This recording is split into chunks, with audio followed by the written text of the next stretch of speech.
Gente, continuando aqui, eu tinha parado no em Ribeirão, vocês lembram dele? Eh, Ele diz que essa pintura deve apresentar um feiticeiro, xamã, que deu o nome dessa imagem, né. E ao descrever a imagem, ele usou esses termos, né. Agora, a ideia da arte xamânica, eh é aqui é uma figura na África, né, uma figura teriantropa, né, um homem monstruoso, né, com peixes. Então, os peixes estão embaixo do ombro, né? E ele tem um anzol também. Tem um pequeno antílope, né? Que aparentemente está sangrando no nariz, né? Se você leva uma flechada no pulmão, você sangra pelo nariz, né? E, portanto, ele deve estar morrendo, né?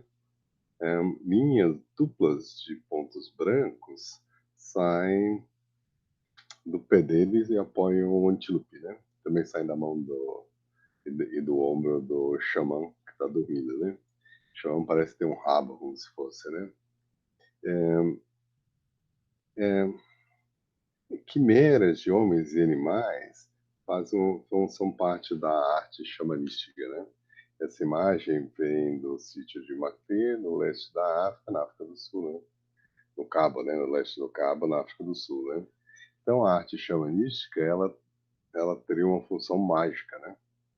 Fazendo um paralelo, né? Pelo menos com a arte xamanística dos povos lá da tundra e assim por diante, né? Das estepes da Rússia, né? Bom, aqui são os grandes períodos de arte. Então, as cavernas de Chavot, né, e Altamira são de 36 e 18 mil anos atrás. Esse período gravitiano, solutriano, coincide com o período mais frio das glaciações, né? Então, aqui é a mudança climática, né? E aqui a gente tem os períodos de arte, né? Então, aparentemente, quando está mais quente, você tem uma explosão de arte, quando está mais frio, a arte diminui, né? O período mais frígido, de 22 mil a 18 mil anos atrás, precedeu o ponto alto da arte pré-histórica, né? Então a gente achava que tinha uma relação. Mas aparentemente teve, né, em Chabot também teve uma explosão em 36 mil anos atrás, né? Bom, então o que é isso? Qual é a estrutura da arte? Então, essas são as teorias que se mudaram ao longo do tempo. Em 1900, se achava que a arte era feita porque a arte é bela, né? A maioria dos pesquisadores achavam isso, né? As cavernas, você não precisa explicar, né? Por que, que o pintor pinta? Porque ele acha belo, né? E não tinha estrutura.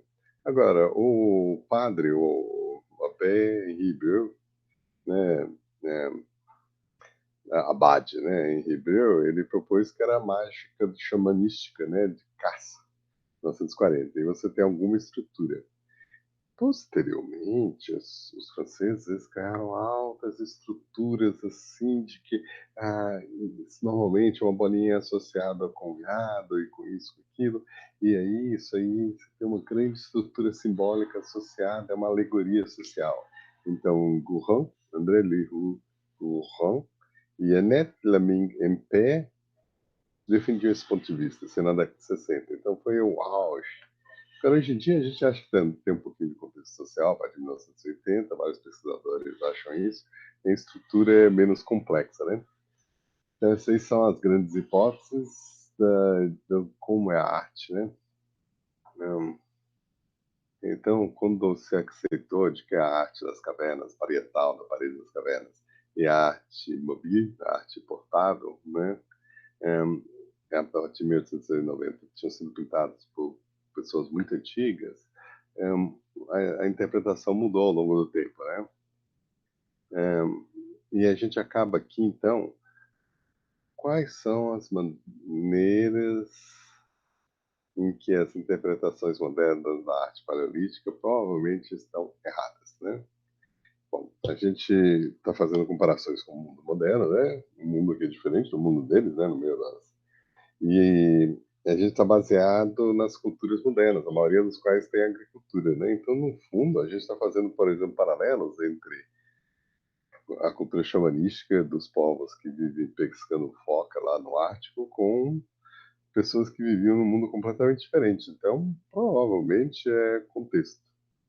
A gente não vive no mundo em que eles viveram, né?